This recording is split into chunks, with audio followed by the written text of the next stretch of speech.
함께 기도하겠습니다. 아버지 하나님, 오늘도 귀하고 복된 새날을 주시고 먼저 예배함으로 이 하루를 시작해 하심을 감사합니다.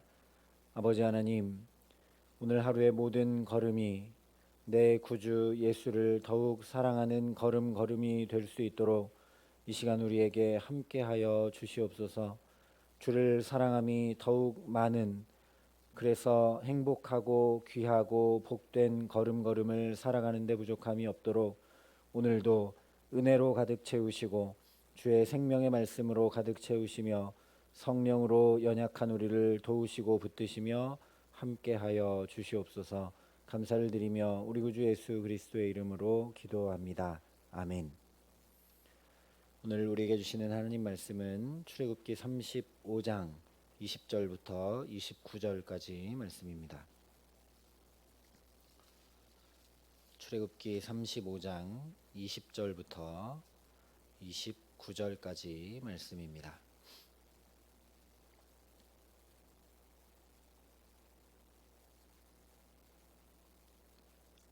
출애굽기 35장 20절부터 29절까지 말씀을 제가 봉독해 드리겠습니다. 하나님의 말씀입니다. 이스라엘 자손의 온 회중이 모세 앞에서 물러갔더니 마음이 감동된 모든 자와 자원하는 모든 자가 와서 회막을 짓기 위하여 그 속에서 쓸 모든 것을 위하여 거룩한 옷을 위하여 예물을 가져다가 여호와께 드렸으니 곧 마음에 원하는 남녀가 와서 팔찌와 귀고리와 가락지와 목걸이와 여러 가지 금품을 가져다가 사람마다 여호와께 금 예물을 드렸으며 무릇 청색, 자색, 홍색 실과 가는 배실과 염소 털과 붉은 물들인 수량의 가죽과 해달의 가죽이 있는 자도 가져왔으며 은과 놋으로 예물을 삼는 모든 자가 가져다가 여호와께 드렸으며 섬기는 일에 소용되는 조각목이 있는 모든 자는 가져왔으며 마음이 슬기로운 모든 여인은 손수 실을 빼고 그 뺀 청색, 자색, 홍색 실과 가는 매실을 가져왔으며 마음의 감동을 받아 슬기로운 모든 여인은 염소털로 실을 뽑았으며 모든 족장은 호마노와 및 에봇과 흉패에 물릴 보석을 가져왔으며 등불과 관유와 분향할 향에 소용되는 기름과 향품을 가져왔으니 마음에 자원하는 남녀는 누구나 여호와께서 모세의 손을 빌어 명령하신 모든 것을 만들기 위하여 물품을 드렸으니 이것이 이스라엘 자손이 여호와께 자원하여 드린 예물이니라. 아멘. 오늘 말씀부터 본격적으로 성막이 지어지기 시작합니다. 그런데 성막이 그냥 지어지는 것이 아니죠. 하나님께서 25장부터 30장까지 말씀하신 모든 것을 만들 수 있는 재료, 즉 금, 은, 놋, 청색, 자색, 홍색 실, 가죽, 보석 등등이 있어야 가능합니다. 그런데 이런 재료들은 광야 한가운데서는 구할 수 없는 것들입니다. 그래서 이 재료들은 이미 우리가 살펴봤던 대로 출애굽하면서 이스라엘 백성들이 가지고 나온 것들입니다. 12장 35절과 36절에 이렇게 말씀했습니다. 이스라엘 자손이 모세의 말대로 하여 애굽 사람에게 은금 패물과 의복을 구하매 여호와께서 애굽 사람들에게 이스라엘 백성에게 은혜를 입히게 하사 그들이 구하는 대로 주게 하심으로 그들이 애굽 사람의 물품을 취하였더라. 지금 이스라엘 백성들이 가지고 있는 모든 물품들은 출애굽할 때 이미 애굽 사람들로부터 받아서 가지고 나온 것들입니다. 그리고 이스라엘 백성들이 다 똑같은 것을 받아 나온 것이 아니라 각자 애굽 사람들에게 구해서 그 애굽 사람들이 준 대로 받아 가지고 나온 것들이죠. 이것을 좀 다른 관점으로 말하면 하나님께서 성막을 지을 수 있도록 이미 모든 재료들도 출애굽할 때부터 다 준비시켜 주셨다라고 할 수 있습니다. 이스라엘 백성들이 출애굽할 때는 하나님께서 애굽 사람들로부터 자기 손에 얻게 하신 것들이 무엇인지 잘 알지 못했습니다. 그때는 하나님이 유월절을 이렇게 지켜라 말씀해 주셨는데 미리, 그런데도 그 말씀대로 지키지 못하고 그냥 허겁지겁 나오느라고 정신없이 누룩 넣지 않은 빵을 먹었던 사람들입니다. 자기 손에 있는 것이 무엇인지 잘 몰랐죠. 그저 종살이 하는 동안 전혀 누려보지 못한 풍족한 물품들을 애굽 사람들로부터 얻어서 기뻐하고 감사하고 기분 좋았을 겁니다. 그런데 이것들은 단순히 이스라엘 백성들에게 풍족하고 만족함을 주는 물품들로 끝난 것이 아니라 오늘 말씀에서 보듯이 성소에서 귀히 쓰임 받을 모든 것들을 그야말로 여호와 이레 하나님께서 다 이스라엘 손에 준비시켜 주신 것입니다. 우리도 마찬가지입니다. 지금 우리 삶에 있는 여러 가지들이 어떤 것들인지 우리가 잘 알지 못합니다. 그러나 여호와 이레 하나님께서 우리 삶의 걸음들, 만남들, 물질과 건강과 모든 것들을 정말 정확하게 준비시키고 또 채워주시고 인도하고 계시는 줄 믿습니다. 근데 중요한 것은 그렇게 정확하게 채우시고 이끄시는 은혜를 누가 기억하고 깨닫고 알고 누리는가 하는 것이죠. 21절에 이렇게 말씀을 합니다. 마음이 감동된 모든 자와 자원하는 모든 자가 와서 회막을 짓기 위하여 그 속에서 쓸 모든 것을 위하여 거룩한 옷을 위하여 예물을 가져다가 여호와께 드렸으니. 여기 말씀한 대로 마음이 감동된 모든 자와 자원하는 모든 자가 그 은혜를 알고 누리게 됩니다.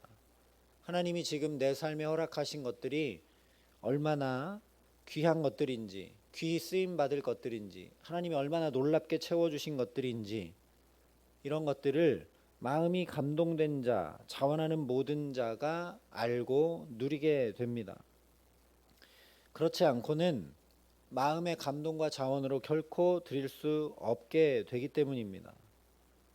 왜냐하면 오히려 앞서 16장에 보면 이스라엘 백성들이 먹을 것 없다고 이렇게 원망합니다. 이스라엘 자손이 그들에게 이르되 우리가 애굽 땅에서 고기가마 곁에 있던 때와 떡을 배불리 먹던 때에 여호와의 손에 죽었더라면 좋았을 것을 너희가 이 광야로 우리를 인도해 내어 이 온 회중이 주려 죽게 하는도다. 분명히 자기들 손에 출애굽하면서 애굽 사람들로부터 얻게 하셨던 은금 패물만 아니라 소와 양과 염소 여러 가지들이 분명히 있었음에도 불구하고 먹을 것이 없다고 원망했습니다. 그러니 지금 하나님 앞에 이스라엘 백성들이 자원하여 드리는 이 재료들을 보면 이스라엘 입장에서 생각해 볼 때 정말 귀한 것들이죠. 노예 생활하는 동안은 손에 만져보기는커녕 눈으로조차 볼 일이 거의 없는 것들이 금과 은과 놋과 청색, 자색, 홍색 실과 가죽과 보석 같은 물품들입니다. 그러니 이스라엘 백성들이 이 재료들을 평시도 아니고 광야 한가운데서 내놓는다는 건 결코 쉬운 일이 아니죠. 왜냐하면 먹을 것 없다고 불평했을 때도 자기 손에 분명 먹을 것 있는데 앞으로 광야를 얼마나 더 가야 될지 모르고 불확실한 미래를 알지 못하기 때문에 내 손에 쥐고서도 먹을 것 없다고 원망했기 때문입니다. 그러니 더더군다나 마음의 감동과 자원이 없으면 드릴 수 없고, 그러니 어떻게 이 마음의 감동과 자원함이 생겨나게 되었는지 우리가 살펴봐야 된다는 것이죠. 누가복음 7장에 보면 마음의 감동과 자원함으로 옥합을 깨뜨려서 값비싼 향유를, 어쩌면 자기 시집 미천 전체를 그 예수님께 부어드린 여인에 대한 말씀이 나옵니다. 그때 마음속에 정죄하는 바리새인들을 향해 예수님께서 이렇게 말씀해 주셨습니다. 이르시되 빚주는 사람에게 빚진 자가 둘이 있어 하나는 500데나리온을 졌고 하나는 50데나리온을 졌는데 갚을 것이 없으므로 둘 다 탕감하여 주었으니 둘 중에 누가 그를 더 사랑하겠느냐. 시몬이 대답하여 이르되 내 생각에는 많이 탕감함을 받은 자니이다. 이르시되 내 판단이 옳다. 이러므로 내가 내게 말하노니 그의 많은 죄가 사하여졌도다. 이는 그의 사랑함이 많음이라. 사함을 받은 일이 적은 자는 적게 사랑하느니라. 바로 이것이라는 말씀입니다. 자원하는 마음은 용서받은, 용납받은 사랑 경험에서 나옵니다. 더 크게 용납받고 더 크게 사랑받을수록 더 큰 자원하는 마음이 생겨나게 됩니다. 이것을 다른 말로 하면 구원의 감격에서 마음의 감동과 자원이 자연히 뒤따라오게 됩니다. 오늘 이스라엘 백성들이 그렇죠. 출애굽의 놀라운 구원의 즐거움을 잃어버리게 되자 금송아지 우상을 만들어 섬기게 됩니다. 그러나 하나님께서 그런 이스라엘 백성들에게도 다시 친히 함께 가시겠다고 하시며 언약을 회복시켜 주실 때 그 진멸당에 마땅한 죄를 용서받고 용납받으며 그 구원의 즐거움이 회복되자 마음의 감동과 자원함이 자연히 뒤따르게 된 것입니다. 그래서 다윗도 마음의 감동과 자원하는 마음에 대해 이렇게 기도합니다. 주의 구원의 즐거움을 내게 회복시켜 주시고 자원하는 심령을 주사 나를 붙드소서. 이 다윗의 기도에 정확하게 나오는 것처럼 주님의 구원의 즐거움이 회복되지 않으면 자원하는 심령으로 붙들릴 수 없다라는 겁니다. 다윗도 전혀 왕이 될 수 없는 자신이, 요나단이 왕이 되어야 마땅한데 자격도 없는 양치기 목동이었던 자신이 사울의 죽이려는 창과 칼에서부터 구원받아 왕이 된 즐거움과 은혜를 까맣게 잊게 되자 밧세바를 범하게 돼서 이 기도를 눈물로 하나님 앞에 드렸던 것입니다. 주의 구원의 즐거움을 내게 회복시켜 주시고 자원하는 심령을 주사 나를 붙드소서. 저와 여러분도 주님의 구원의 즐거움이 회복되게 하시기를 간절히 기도합니다. 이 다윗의 기도로 우리가 기도하며 나갈 때 우리에게도 그 구원의 즐거움이 회복되기 때문에 하나님께서 여기까지 얼마나 정확하게 채우시고 이끄시고 인도하시고 붙드셨는지 그 은혜를 기억하고 깨달을 뿐만 아니라 지금 내 삶을 이렇게 주님께서 붙들고 함께 나가시는 것이 얼마나 하나님 앞에 귀하게 쓰임받는 것들을 준비시키시고 또 행하고 계신 것인지 알게 하실 줄 믿습니다. 그러면 우리 마음에 늘 하나님의 감동하심이 역사해서 자원하는 마음, 기쁜 마음, 즐거운 마음을 가지고 하나님 앞에 즐거이 헌신하며 살아가게 됩니다. 이걸 하나님께 다 드리고 성전에 다 바쳐야 된다 그런 의미가 아닙니다. 우리가 살아가는 일상의 모습은 변함없을지 모릅니다. 그러나 그 모든 시간과 물질과 관계와 삶 자체가 하나님께 구별하여 즐거이 드리는 귀한 것이 됩니다. 이스라엘 백성들이 자기 손에 그냥 가지고 있을 때는 자기 마음이 즐거울 수 있고 풍족할 수 있습니다. 그러나 그것을 하나님께 오늘 기꺼이 즐거이 헌신하며 드릴 때 그것은 가장 귀한 것이 되고 유일무이한 것이 됩니다. 왜냐하면 자기들이 드린 것이 성소와 성막과 성소의 기물들과 제사장의 옷이 되기 때문입니다. 하나님의 것이 되고 가장 귀한 것이 된다라는 것이죠. 그래서 우리가 하나님 앞에 즐거이 헌신하며 드린다라는 것은 하나님 앞에 더 귀하게 되고 하나님 앞에 더 복되게 된다라는 그런 의미입니다. 우리 것을 하나님이 다 뺏어 가져가서 하나님 것으로 삼으시고 하나님께 우리가 다 드려야 된다 그런 의미가 전혀 아니라는 것이죠. 오늘 이스라엘 백성들이 보여주는 모습도 그런 것입니다. 22절부터 28절까지 말씀을 쭉 살펴보면 각자가 가지고 있는 것들로 하나님께 드립니다. 누구는 금품을 드리고 누구는 가죽이 있어서 그것으로 드리고 다른 사람은 조각목을 드리고 실을 뺄 수 있는 여인들은 손수 실을 빼서 드리고 족장들은 보석과 향품을 드리는 것을 보게 됩니다. 모두가 똑같은 것으로 드린 것이 아니죠. 내가 드릴 수 있는 것으로 각자 드립니다. 바로 이것입니다. 자원하는 마음으로 마음에 하나님의 감동을 따라 살아가면 남과 비교하거나 다른 사람들과 충돌을 일으키거나 하지 않고 정확하게 하나님의 인도를 받게 됩니다. 전에는 내 손에 먹을 것이 잔뜩 있었는데도 굶어 죽겠다고 원망하고 불평하며 부딪혔는데 이제는 모두가 합력하여 선을 이루게 됩니다. 각자 자기에게 있는 것으로 즐거이 하나님께 드리며 나오게 되자 성막과 기구들과 제사장의 의복을 만들 수 있는 재료들이 다 갖춰지게 됩니다. 저 사람은 금을 내는데 나는 내일 금이 없어서 어떻게 하지 한 것이 아니라 할 수 있는 또 실을 뽑아서 드리기도 하고, 내게는 조각목이 있으니 이것을 드리고, 그렇게 각자 드렸는데 정확하게 성소의 모든 것들을 갖추는데 귀히 쓰임 받게 됩니다. 그래서 25절과 26절에 슬기로운 여인이라는 표현을 2번 반복하며 강조합니다. 이것이 바로 지혜다라는 이야기죠.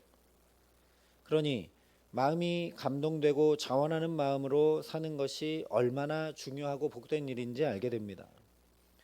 이 마음으로 매일매일을 살아가면 하나님께서 우리 삶의 걸음들, 만남들, 물질과 건강과 모든 것들을 얼마나 정확하게 준비시켜 주시고 채워주시고 인도하고 계시고, 그것이 가장 적재적소에 귀하게 쓰임받게 되게 하시는 것을 날마다 경험하게 하실 줄 믿습니다. 그러면 오늘 이스라엘 백성들이 그랬던 것처럼 남과 비교하지 않게 되고 가장 행복하고 가장 귀한 삶, 하나님 앞에 가장 귀하고 복된 삶을 살아갈 수 있게 됩니다. 이 귀한 새벽 첫 시간, 주의 구원의 즐거움을 내게 회복시켜 주시고 자원하는 심령을 주사 나를 붙드소서라고 한 다윗의 기도가, 그러니 곧 저와 여러분의 기도가 되게 하시기를 간절히 소망합니다. 그래서 지금까지도 하나님께서 친히 공급하시고 채우시고 인도하셨음이 분명히 확인되게 하시고, 그러니 더더욱 그 하나님을 믿음으로 바라보며 이 하루를 또 주와 함께 살아가게 하시기를 소망합니다. 그렇게 감동된 마음, 자원하는 마음으로 오늘 우리 모든 삶의 걸음들을 기꺼이 주께 구별하여 드리기에 주 앞에 가장 귀한 우리 가정과 자녀들과 일터와 모든 삶이 되게 하셔서 남과 비교할 필요조차 없는 하나님 앞에 가장 귀하고 귀한 가장 행복한 삶을 오늘도 살아가게 하시는 은총 주시기를 우리 구주 예수 그리스도의 이름으로 간절히 축원합니다. 함께 기도하시겠습니다. 아버지 하나님, 우리에게 주의 구원의 즐거움을 회복시켜 주시옵소서. 하나님이 오늘 살아가게 하시는 이 삶도 얼마나 정확하게 준비시키시고 얼마나 복된 것들로 공급하시고 채우신 삶인지 깨달아 알게 하여 주시옵시고, 또 이 삶을 오늘도 주께서 주장하시고 함께하시고 인도하시고 동행하셔서 하나님 앞에 가장 귀하고 복된 삶으로 살아가게 하심으로 붙드시는지 하나님 깨달아 알고 누리는 축복을 허락하여 주시옵소서. 하나님, 그래서 우리에게 자원하는 심령을 주사 우리의 모든 삶의 시간과 공간과 물질과 관계와 만남과 모든 것들을 하나님께 드림으로 이것들이 하나님 앞에 귀히 쓰임받고 하나님이 귀하고 복되게 여겨주시고 하나님이 가장 정확하게 적재적소에 오늘도 우리의 걸음을 두시는 축복된 삶, 행복한 삶을 우리 가정과 자녀들과 일터와 모든 걸음걸음마다 누리며 살아가게 하시는 귀한 축복으로 함께하여 주시옵소서. 이제는 친히 우리의 선한 목자 되신 우리 구주 예수 그리스도의 은혜와 그 독생자 예수를 아낌없이 우리에게 내어주신 아버지 하나님의 놀라우신 사랑하심과 오늘도 연약한 우리를 한 걸음 한 걸음 붙들고 동행하시는 성령 하나님의 교통하시고 역사하심이 여기 머리 숙여 주의 구원의 즐거움을 가지고 자원하는 심령으로 주와 동행하며 살아가기로 소원하고 결단하는 여기 모인 모든 주의 성도들과 사랑의 빛교회 모든 교우들과 이 나라 이 민족과 이 귀한 복음을 오늘도 세계 만방에 전하시는 선교사님들 가운데 이제로부터 영원토록 함께 하시기를 간절히 축원하옵나이다. 아멘.